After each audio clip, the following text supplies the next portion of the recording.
Jiang Jian yang dalam keadaan tulang rusuknya patah, serta juga tidak bisa merasakan apapun dari kakinya yang terluka parah karena pertarungan dengan Si Chen. Akhirnya ia pun menyadari, kalau hasil tes dalam evaluasi ranking di beberapa waktu yang lalu, hasil tes tersebut ternyata adalah benar. Yang mengartikan, kalau Si Chen bukanlah cuma awakening yang berperingkat D. Dan Jiang Jiang yang ketakutan mendengar perkataan Si Chen barusan. Dia yang meneteskan air matanya pun meminta maaf atas perbuatannya itu.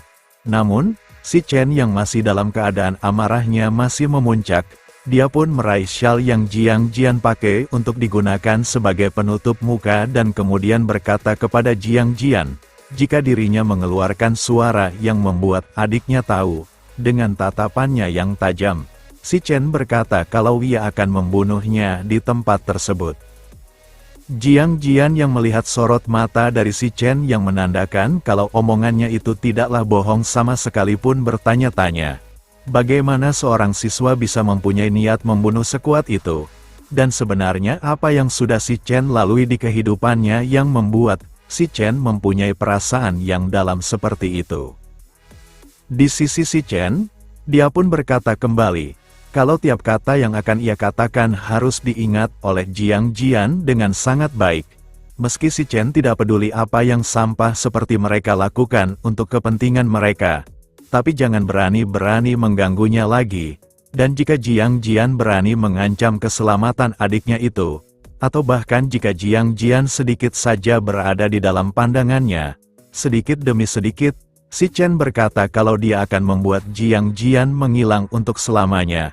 Dan setelah Si Chen mengingatkan Jiang Jian untuk yang terakhir kalinya tentang kata-kata yang ia sampaikan barusan, Si Chen yang melihat Jiang Jian mengangguk pun lalu melepaskannya dan meninggalkan tempat tersebut. Di sisi Xiao Yun, dia yang meneteskan air matanya karena lagu yang ia dengar itu, dia pun bertanya-tanya, kenapa kakaknya itu mendengarkan lagu perpisahan yang menyayat hati seperti itu.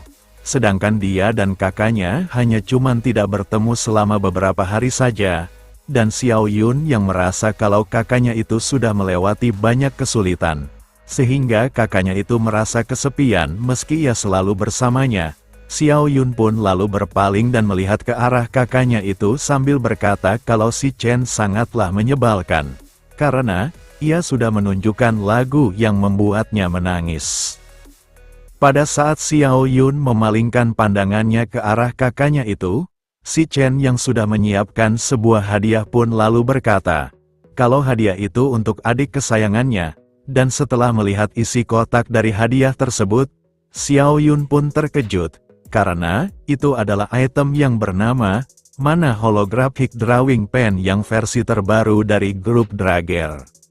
Xiao Yun yang mengetahui kalau pensil tersebut dibanderol dengan harga 10.000 yuan, dia pun bertanya kepada kakaknya itu, dari manakah ia mendapatkan uang sebanyak itu untuk membelikannya hadiah semahal itu. Dan di sisi Si Chen, dia yang melihat Xiao Yun merasa senang dengan hadiah yang ia berikan. Dia pun berkata dalam hatinya, kalau di kehidupannya yang dulu ia gagal melindungi adik satu-satunya itu dan lebih gagal lagi saat gagal melindungi impiannya, di kehidupannya yang sekarang, Si Chen berkata kalau ia akan melindungi semua tentangnya.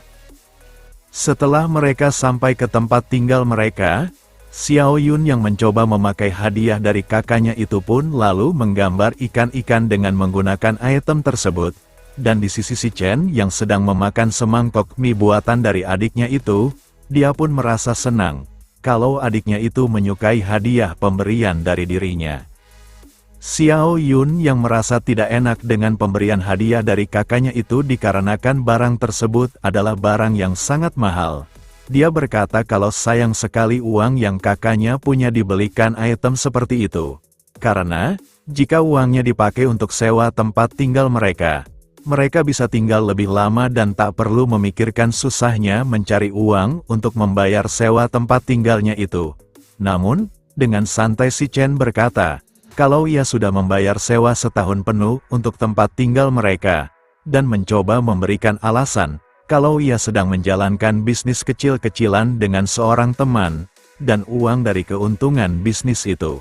Si Chen berkata kalau dia memakainya untuk membeli hadiah dan membayar sewa rumah selama 1 tahun penuh. Xiao Yun yang mengetahui kalau kakaknya itu berbohong dan mencoba menyembunyikan sesuatu hal dari dirinya. Namun ketika melihat kakaknya itu tersenyum bahagia yang sudah lama ia tidak melihat wajah kakaknya sebahagia itu, Xiao Yun pun mengurungkan niatnya untuk bertanya soal hal yang sedang disembunyikan oleh kakaknya itu. Dan kemudian, Xiao Yun berkata, tidak peduli apa yang terjadi dan menimpa kakaknya itu, Xiao Yun berkata kalau kakaknya itu jangan terlalu memaksakan dirinya itu. Yang hal tersebut, membuat si Chen pun tersenyum senang. Di tempat lain, terlihat Gong Ting sedang berbicara dengan Ling Yu di sebuah ruangan, dan ia yang sudah mengetahui kabar tentang Jiang Jian yang mencoba menyerang si Chen. Dia yang tahu keadaan Jiang Jian yang cedera serius dengan 60% tubuhnya mengalami faktur komunitif. Atau bahasa sederhananya kalau Jiang Jian mengalami cedera tulang patah dengan kondisi tulangnya patah berkeping-keping, dia yang dicoba diobati oleh seorang healer terbaik pun masih tidak bisa menyembuhkan Jiang Jian secara penuh dalam waktu sebulan penuh. Gong Ting yang tak menyangka kalau Jiang Jian bertindak seperti itu dan pada akhirnya mendapatkan luka yang serius seperti itu, di sisi Ling Yu yang terlihat sedang santai sambil meminum secangkir teh pun lalu berkata, kalau sepertinya Jiang Jian akan melewatkan ujian kelulusan yang akan segera dilaksanakan. Namun, Gong Ting berkata kalau hal tersebut tidaklah penting bagi dirinya, karena tim yang ia bentuk hanya kehilangan satu beban saja yang tak akan mempengaruhi tim yang ia bentuk itu. Tak berselang lama, seseorang pun datang, yang diketahui, dia bernama Gong Xuan, yang berjabat sebagai direktur kantor kepegawaian di National Awakening University. Dan dia yang mendengar keponakannya itu lagi-lagi membahas orang yang bernama si Chen, dia lalu berkata, kalau ia sudah mengkonfirmasi hasil dari tes ranking yang terakhir kali diadakan, dan dipastikan kalau si Chen memang berada di tingkatan rank C, dan hal tersebut membuat si Chen menjadi satu-satunya yang berada di rank C yang lebih tinggi dari Gong Ting. Gong Xuan juga menyampaikan satu hal penting, kalau di ujian kelulusan yang akan Gong Ting ikuti, ayahnya akan datang dan mengundang wakil ketua aliansi untuk memantau penampilannya saat ujian tersebut. Dan karena hal itu, pamannya itu berkata kalau mereka tidak boleh membiarkan siapapun mencuri panggungnya itu. Dan jika nanti keadaan memaksa mereka harus menggunakan cara kotor, Gong Xuan berkata kalau ia hanya bisa meminta bantuan dari Ling Yu agar bisa mengisi kekosongan di tim yang dibentuk oleh Gong Ting. Pada saat ia akan melanjutkan perkataannya kembali, Gong Ting pun memotong perkataannya dengan mengatakan, kalau pamannya itu tidak perlu khawatir seperti itu, karena pada saat ujian tes evaluasi di beberapa waktu yang lalu, Gong Ting berkata kalau ia tidak menggunakan semua kekuatannya, dan di waktu saat ujian pertarungan sudah dimulai, Gong Ting dengan percaya dirinya berkata, kalau dia akan membungkam semua orang, serta akan menunjukkan siapa yang kuat sebenarnya. Di sisi si Chen yang sudah kembali ke asramanya, dia yang terlihat sedang mandi pun berkata dalam hatinya, kalau latihan lari 100 km di hari tersebut sudah ia selesaikan, dan sekarang, masalah keuangan juga sudah beres dan semuanya berjalan dengan lancar. Si Chen merasa kalau dia sudah waktunya untuk menjalankan rencana resmi setelah kelulusan, dan tugas selanjutnya yaitu ia harus berhasil mendapatkan 1 juta yuan dengan menjadi juara dalam ujian kelulusan. Kontrak dengan King Zi harus dihormati, karena di masa depan nanti ada banyak hal yang ingin ia tanyakan kepada King Zi, dan dengan kurang dari sebulan sampai ujian kelulusan akan diadakan, si Chen pun mencoba untuk menaikkan levelnya di alam demon yang ia datangi sebelumnya. Setelah ia memejamkan kedua matanya, setelah sistem glutoni sudah terisi penuh, si Chen pun terbangun kembali di tempat pertarungan dengan bos monster purgatori raksasa di beberapa waktu sebelumnya. Dan ia yang langsung berjalan menuju tower yang ada di depannya itu. Setelah si Chen sampai di depan gerbang tower tersebut, dia pun mengingat hasil tesnya di beberapa waktu yang lalu, kalau kelas terlemahnya yang sudah dipastikan berada di tingkatan rank C. Tapi dengan kelas terkuatnya, yaitu Purgatory Raksasa yang tidak bisa diukur oleh sistem Demon Core di sekolahnya itu, dia pun masih penasaran dengan kekuatan sebenarnya dari kelas terkuatnya itu.